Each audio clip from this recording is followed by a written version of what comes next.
नमस्ते दोस्तों, डर की सच्ची दास्तान में मैं आपकी दोस्त एक नए कहानी के साथ आपका फिर से स्वागत करती हूँ।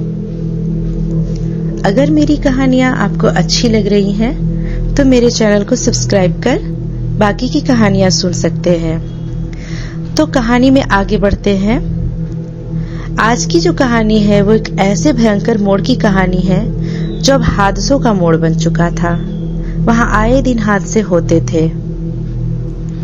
रात का शायद दूसरा पहर चल रहा था। इतनी रात को न जाने कहां से एक गाड़ी बहुत ही ज्यादा स्पीड से आती हुई दिखाई दे रही थी। वो गाड़ी उस मोड़ पे अब गुजरने वाली थी कि अचानक ब्रेक लगने की आवाज आई। गाड़ी दूर तक आवाज करती गई और कहीं पे जाके टकराई।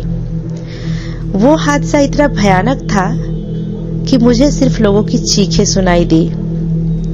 जब तक वहां जाते सबकी चीखें एक भयानक खामोशी में बदल गई थी।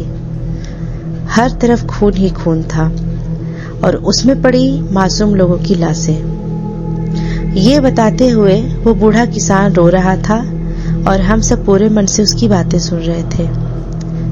यह सब वो बूढ़ा हम सब दोस्तों को अगर पहले बताता तो शायद उस पर यकीन नहीं करते, लेकिन जब ये सब हमारे साथ हुआ तब यकीन तो करना ही था। ये बात उस समय की है जब हम सब दोस्त कहीं घूमने का प्लान बनाते हैं। कहाँ जाया जाए इसकी बातें हो ही रही थी कि सबको एक जगह की नाम सूझी। जगह थी शहर से दूर घाटियों में बसे बेलापुर की। नाम सुन के हम सब बड़े हंस पड़े।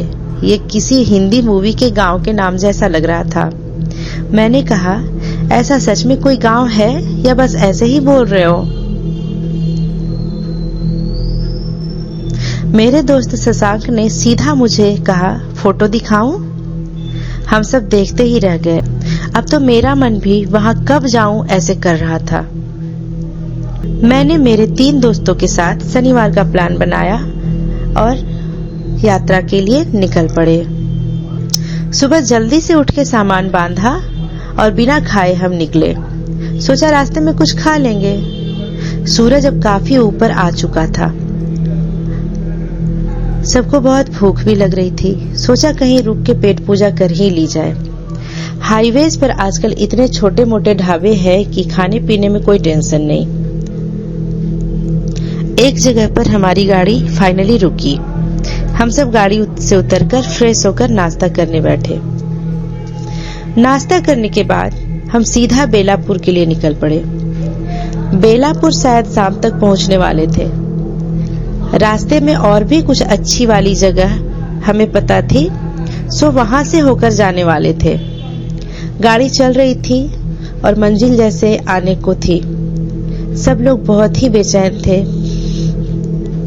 वैसे तो सब नॉर्मल था, लेकिन कुछ होने वाला हो तो इंसान को उसकी पूर्व अनुभूति होने लगती है।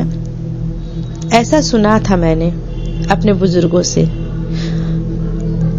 जो भगवान को मानता है और उसमें आस्था रखता है वो इस बात को जरूर मानेगा।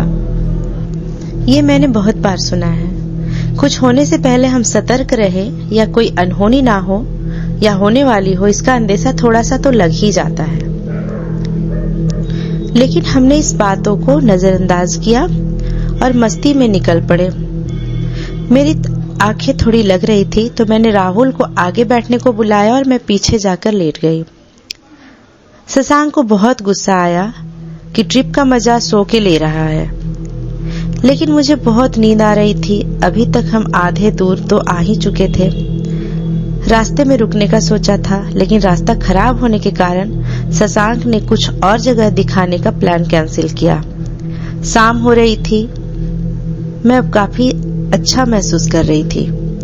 पहाड़ों का रास्ता चालू हो गया था। घना जंगल और पहाड़ दोनों को काटकर बनाया हुआ रास्ता हर मोड़ पे लग रहा था जैसे कोई आखिरी रास्ता हो। अचानक शशांक ने ब्रेक लगाई। मेरा सर सीट से टकराया। मुझे बहुत तकलीफ हुई, गुस्सा भी आया। शाम होने के कारण गाड़ी की हेडलाइट चालू थी। सामने से एक औरत आते दिखाई दी। उसने हमसे बेलापुर के रास्ते एक गांव तक लिफ्ट मांगी। हम सब एक दूसरे को देख रहे थे। हम सब कुछ बोलते इससे पहले उसने कहा, भाई साहब मेरी मदद करो, मेरी बच्ची घर में अकेली है, उसको देखने वाला कोई नहीं। मैं पास के गांव के बाजार के लिए आई थी, अब वापस जाने के लिए मेरे पास पैसे नहीं है, पैदल जा रही हूँ। शशांक ने सीधा नहीं कहा तो वो रोने लगी। राहुल ने मेरी तरफ देखा, किसी औरत को लिफ्ट और वो भी गांव में। ये बात हम सब लोगों को हजम नहीं हो रही थी। वो औरत गाड़ी के सामने जाकर बैठ गई और रो रो कर मदद की भीख मांग रही थी। इंसानियत के नाते हमने उसको साथ में बिठाया। राहुल मेरे साथ पीछे आ गया। राहुल से रहा नहीं गया तो उसने पूछ ही लिया, बहन जी आपको ऐसे किसी को लिफ्ट मांगते देख हम चौंक गए, क्योंकि ये गांव का इलाका है, ऐसे सब शहर में होता है। वो बोली, भैया जरूरत है इसलिए। हम हमेशा बाजार करके इसी रास्ते पैदल ही जाते हैं। ये रास्ता नया नहीं है, लेकिन कुछ दिन से यहाँ एक आदमखोर शेर घूम रहा है, इसलिए थोड़ा डर लगता रहता है। आप शायद नहीं जानते, थोड़ा संभल कर रहिएगा। गाड़ी चल रही थी और हम सब उस औरत की बातें सुन रहे थे, उस पर भरोसा भी कर रहे थे। उस आदमखोर शेर ने लोगों को कैसे मारा होगा, यही सोच रहे थे। उसकी बातों से लग रहा था कि ये लोग तो डर के माहौल में जी रहे हैं और इन सब चीजों की आदत हो गई है। गाड़ी चल ही रही थी, हम सब उसकी बातों में सब भूल गए कि राहुल का मोबाइल बजने लगा। कोई कॉल था। सबको अचानक ऐसा लगा जैसे नींद से उठे हो। अंधेरा काफी हो गया था, हम जा ही रहे थे। रास्ता था जो खत्म होने का नाम नहीं ले रहा था। अब तक तो उस औरत का गांव भी आ जाना चाहिए था। अचानक मेरे मन में बात आई कि उस औरत ने कहा था कि उसका गांव पास में ही है, लेकिन अभी तक आया नहीं। और खास बात ये थी कि हमने अपने उसको गांव का नाम भी नहीं पूछा था। मैंने राहुल को इशारा किया। शशांक से सीधे बात नहीं कर रहा था, क्योंकि वो औरत कुछ गलत मतलब निकालती। मैंने शशांक से गाड़ी रोकने को कहा। हमारे पैर में दर्द हो रहा है, यह कहकर हम सब गाड़ी से नीचे उतर गए, पर शशांक अभी भी गाड़ी में ही था। रात के 11 बज चुके थे, इस बात पर किसी ने ध्यान नहीं दिया था।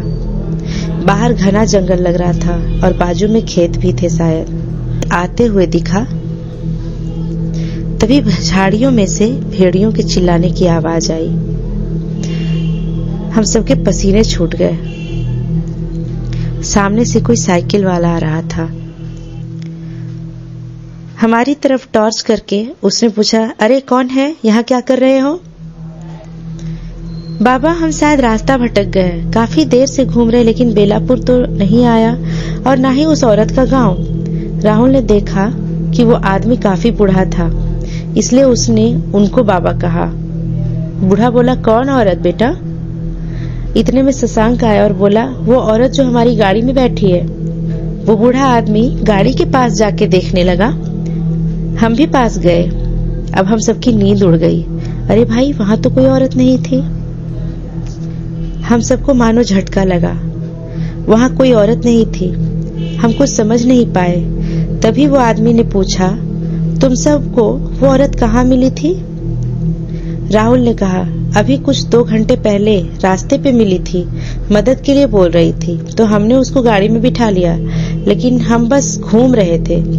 उसका गांव भी पास के में था, बोल रही थी, लेकिन उसका गांव अभी तक आया नहीं, न हमारा। और गाड़ी रुकते ही खुद गायब हो गई, शायद उतर कर चली गई होगी। बाबा ने अपने हाथ से कुछ निकाला, हम सबके सर पे ऊपर से घुमाया और कहा, बेटा तुम लोगों ने एक भूत को अपनी गाड़ी में बिठाया, वो और नहीं, यहाँ उस मोड़ पे जो मौतें होती है ये वही है। तुम सबका नसीब अच्छा था, इसलिए कोई हादसा नहीं हुआ। अब तुम सब आगे मत जाओ, मेरा खेत पास में है, वहां चलो। आगे जाओगे तो तुम सबको शायद खतरा है। तुम सब अभी अभी मौत के साथ सफर करके आए हो। वो बूढ़ा हम सबको खेत में लेके गया। वहां एक झोपड़ा था, वहां आग भी जल रही थी। हम एकदम से सदमे में थे। क्या हो रहा था कुछ समझ नहीं आ रहा था। आग के पास बैठे थोड़ा अच्छा लगा। बाहर अभी ठंड बढ़ गई थी। वो बूढ़ा हम सबको देख के बोलने लगा, तुम सब बहुत नसीब वाले हो। वो चुड़ैल ने आज तक बहुत जाने ली है। वो ऐसे ही किसी को रास्ता रोकती है और बाद में उसकी मौत सामने वाले मोड़ पे होती है। ये किस्सा सालों से चला आ रहा है।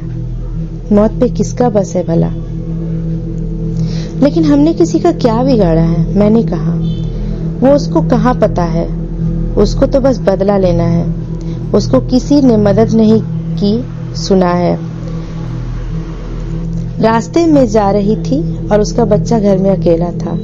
वो भागती रही लेकिन रात होने तक वो घर नहीं पहुंच पाई थी। उसका बच्चा मर गया। लोग कहते हैं कि वजह कुछ और थी, लेकिन वो रास्ते में जाने वाले को दोषी मानकर उसे झांसे में फंसा लेती है और मार देती है। हम सबको भी उस औरत ने यही कहानी बताई थी कि उसका बच्चा घर में अकेला है। हम एक साथ बोल पड़े। वो बूढ़ा बता रहा था, अभी कुछ दिन पहले की बात है, मैं यहाँ खेत पे आता हूँ रोज। उस रात भी था। उस डायन ने पूरे परिवार का नाश किया। मैं कुछ कर नहीं पाया था। आज जैसे तुम लोग बच गए, ऐसे किस्मत नहीं होती सबकी। जब मैं पास में गया तो सारे लोग मर चुके थे। बच्चों तक को नहीं छोड़ा उस डायन ने। पूरा बूढ़ा किसान रो रहा था। उसकी बेबसी और लाचारी पे तरस आ रही थी हम लोगों को, पर कुछ कर नहीं पा रहे थे। सबसे पहले तो हम बच गए, इसी बात का शुक्र मना रहे थे। और उस बूढ़े बाबा की भी। अगर वो नहीं आते तो शायद अनहोनी होकर ही रहती। 4 बज चुके थे। सुबह होने वाली थी। थोड़ी देर में पहाड़ों से नारंगी सी लकीर आसमान में दिखने लगी थी। हमारी जिंदगी में एक नया सवेरा लेके आई थी यह सुबह। हमने बाबा के पैर छुए और एक याद दिल में लेके वहां सीधा घर वापस मुड़ पड़े। बेलापुर सामने था, लेकिन किसी का वहां जाने का मन नहीं था। हम जैसे ही घर की तरफ मुड़े, खिड़की से हम सब ने पीछे मुड़कर देखा। वहां वह मोड़ था जहां पे जाने कितनी जाने गई थी। दोस्तों, यह एक ऐसे मोड़ की कहानी थी जहां अक्सर हादसे हुआ करते थे, लोगों की जाने जाती थी। डरावनी मोड़ थी यह। मेरी कहानी अगर अच्छी लगी हो तो लाइक कर कमेंट जरूर करें। धन्यवाद।